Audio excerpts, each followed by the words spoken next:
que ainda perseverava na doutrina dos apóstolos, não cria em três Deus, como Deus Pai, Deus Filho e Deus Espírito Santo. E a doutrina ali já tinha nascido, que eles não conseguiam enxergar apenas um Deus com três manifestações.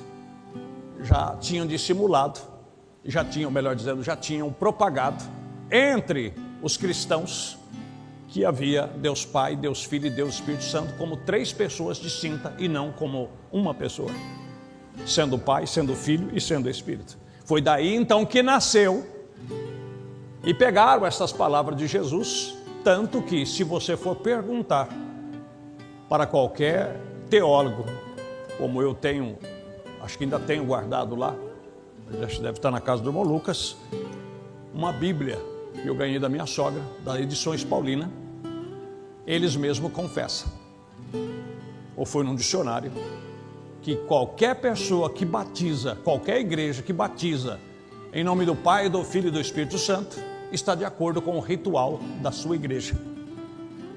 Porque isso foi um ritual implantado pela igreja católica. Você diz, não, mas foi Jesus que... Mas aonde é que os apóstolos fizeram isso? Porque se fosse um erro só, poderia dizer assim, foi uma interpretação, ouvir um pouquinho diferente. Mas 4 ou 5 registros de batismo, e nenhum deles usou os títulos Pai, Filho e Espírito Santo. Mas somente batizavam invocando o nome de Jesus Cristo, o nome do Senhor. Entende, meus queridos? Isso parece simples, mas isso faz muitas e muitas pessoas, aí você vê, não é? Essa grande perseguição que às vezes sofremos. Agora, uma coisa eu quero dizer para os irmãos, não é? Com toda a sinceridade: o batismo não salva ninguém. O batismo faz parte da salvação.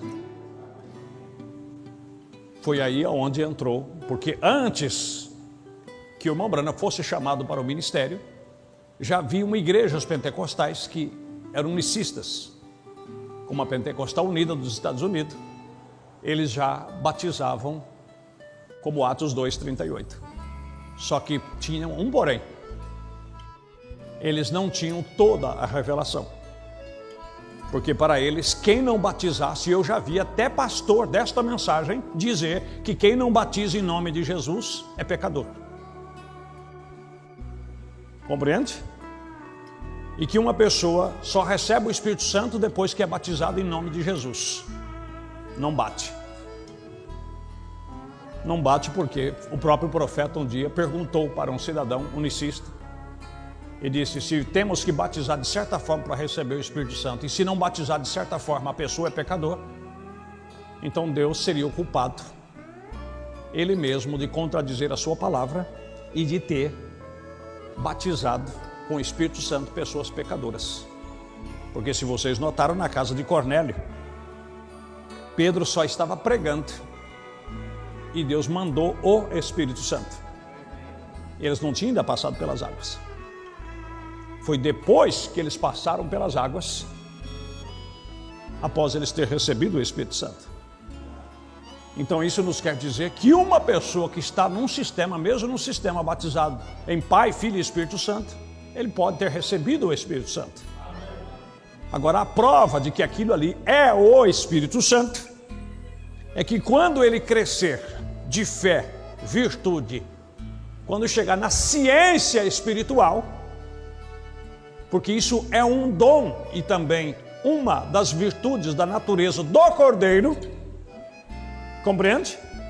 Porque se você vai lá para Coríntios capítulo 12, a Bíblia diz que a manifestação do Espírito Santo é dada a cada um para o que for útil. A uns a palavra da sabedoria, a outros a palavra da ciência. Então isso é um dom também. A ciência espiritual, o conhecimento espiritual. Como também você vai lá para 1 Pedro, quando fala lá sobre as 7 naturezas do Cordeiro, que é fé, virtude, ciência. Quando chega nesse degrau da ciência, entende, meus irmãos? Uma águia não nasce voando. Então não queira você que uma pessoa, porque ele recebeu o Espírito Santo, Se não for tempo ainda, ele não vai entender aquilo. Porque aí é onde a palavra de Deus é uma coisa que tem que ser revelada. E tem um tempo certo. Por isso o profeta disse, as pessoas podem tentar fazer uma obra para Deus, eu posso tentar, você pode tentar fazer uma obra para Deus fora da sua vontade, por não discernir o tempo, o modo e a estação. Porque há um tempo para as coisas ser feitas, há um modo das coisas ser feitas e há a estação própria para se fazer aquilo. Se você tentar fazer fora de tempo, como Moisés tentou fora de tempo, fracassou. E se você tentar ensinar álgebra para uma criança, você vai dificultar ele, porque ele não vai. Ele tem que começar. E no tempo certo e na estação certa. Só para você ter uma ideia, Martinho Lutero foi um tremendo homem de Deus. Não foi Martinho Lutero que fundou a igreja luterana.